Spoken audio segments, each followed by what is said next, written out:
This is Dr. Ron's Words of Wisdom, words on leadership, goal setting, productivity, and a whole lot more. I trust today this will be like a vitamin or a supplement for your mind and heart. And wherever you receive podcasts from, would you please subscribe to Dr. Ron's Words of Wisdom, leave a rating and a brief written review.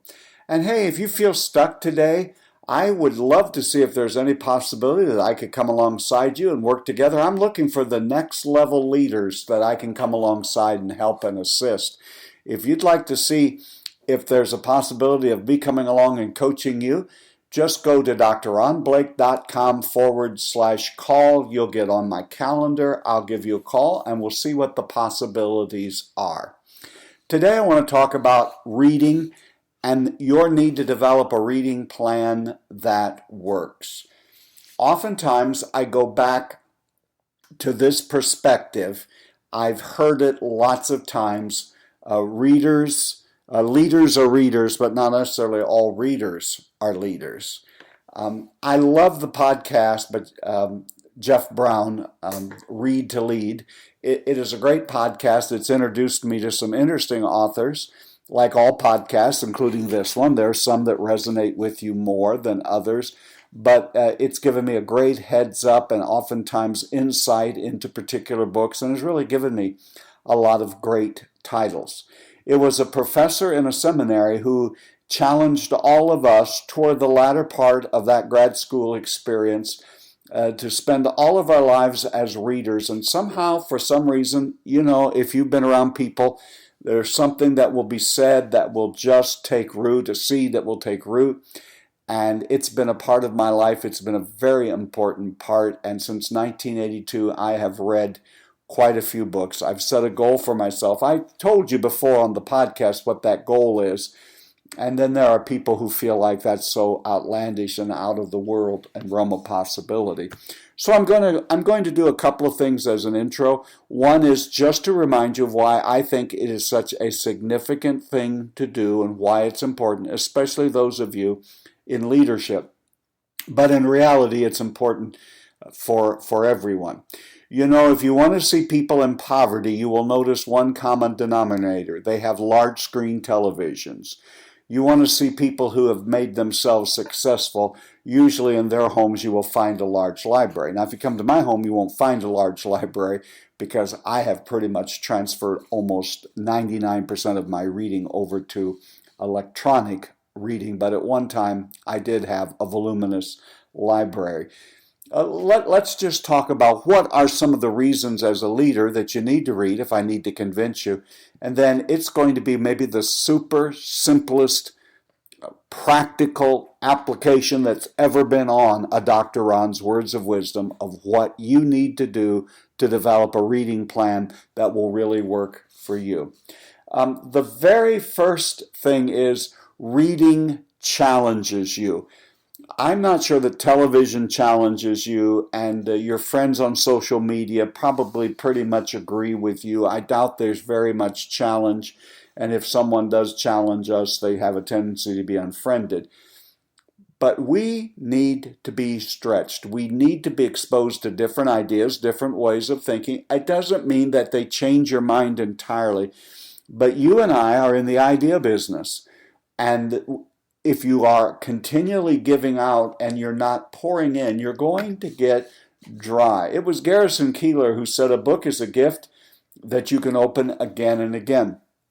Now, the hard copy books that I do have are severely highlighted, and every once in a while I'll go through them and reread the highlighted parts. And then there are just several books that I have read over and over. I've read Stephen Covey's The 7 Habits of Highly Effective People probably 5 or 6 times. I've read Dale Carnegie's How to Win Friends and Influence People several times. I've read Charles Colson's Loving God at least 6 times. So I probably have 20 or 30 books.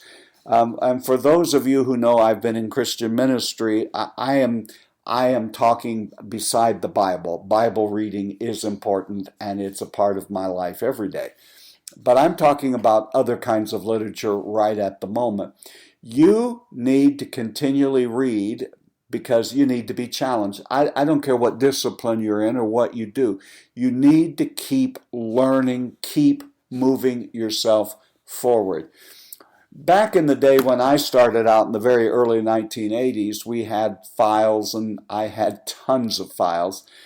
And I would file a lot of my highlights. Sometimes I'd make copies of them. Sometimes I or someone else would type them up, and I had them in these files. Well, I do that electronically now because it's not only important to read, but it's important to be able to retrieve key thoughts, nuggets that really helped you, that you said, that's a good thought and a good idea, and I want to use that soon.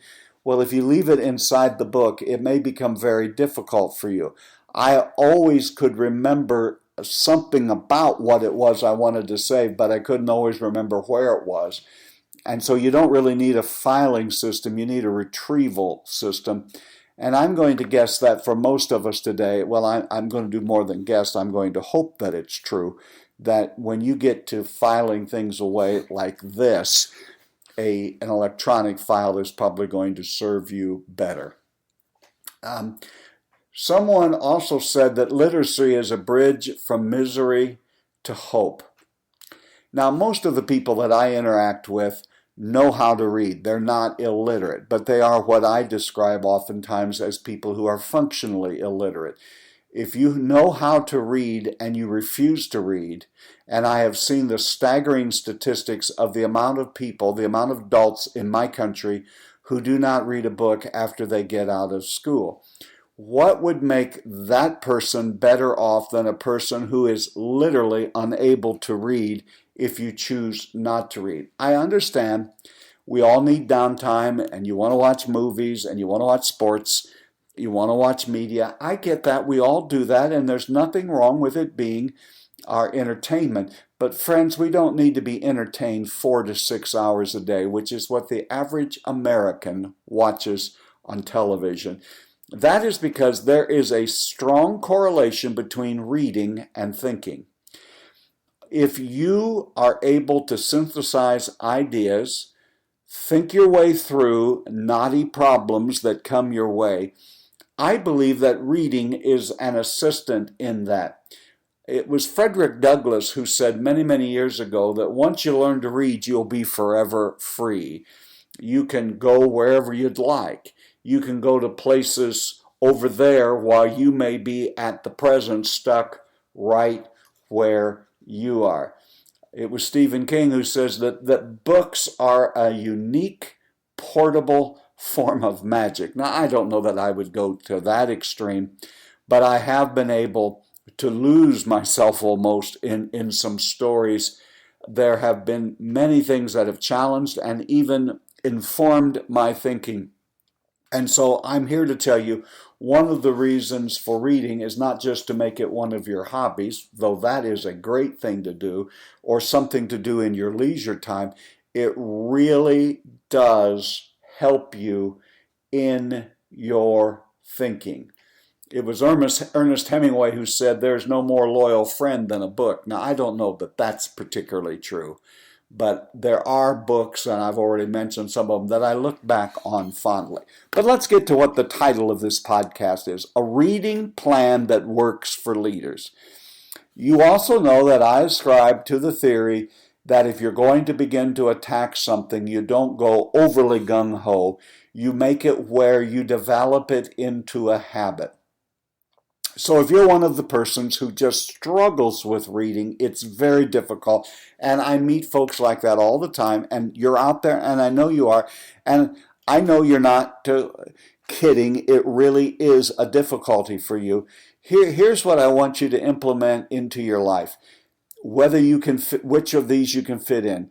Can you fit in 5 minutes to read something every day? Or better yet, 10 minutes. But I mean, if you're someone who is almost fearful of beginning reading, or it seems like climbing Mount Everest without oxygen to you, then I would say read 10 sentences. The thing you have to do, first of all, are you convinced that it's important? And I don't mean just reading the newspaper or reading Twitter or social media posts. I'm talking about reading something that will help you. whether it's vocational or whatever. I'm not at this moment even ascribing to you what kind of literature it should be. Obviously, I think it would be more beneficial if you read some in your fields of endeavors or something that would stretch you and help you do your work better. But 10 minutes, 5 minutes, 10 lines, whichever is yours. I want you to go when we're done with the podcast and put that into your calendar. And just decide that for the next 30 to 40 days, I'm going to put 5 minutes in the morning or the evening or over your lunch hour. 5 minutes, that's all you need to do. 10 minutes would be preferable. And if you're really stuck, 10 sentences, start with that. You will begin to develop the habit. Most of us don't remember beginning the habit of brushing or combing our hair or washing our faces or brushing our teeth. But there was one time in our lives, I guarantee in our young lives, hopefully, when that was an uncomfortable concept.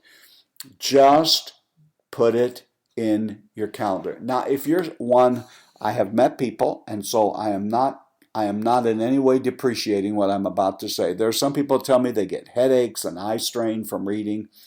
Okay, then get an Audible account.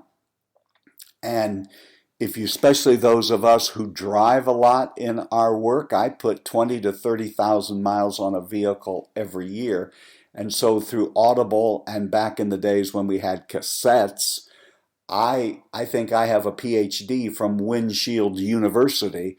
Rather than listening to just music, rather than listening to talk radio, rather than just wasting the time, put in an electronic, whether it's Audible or whatever in your car, and listen to someone read you something. I do both, and I have an Audible account, and it's unbelievable the amount of things that I have in my Audible account. But that's what gets turned on, that or podcasts, when I'm in my vehicle. Just start building that library. Find a way to take notes.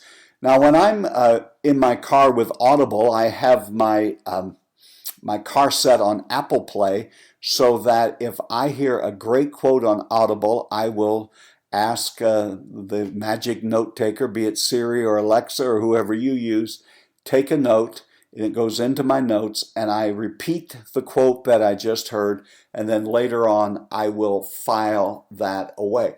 You can even take notes on Audible.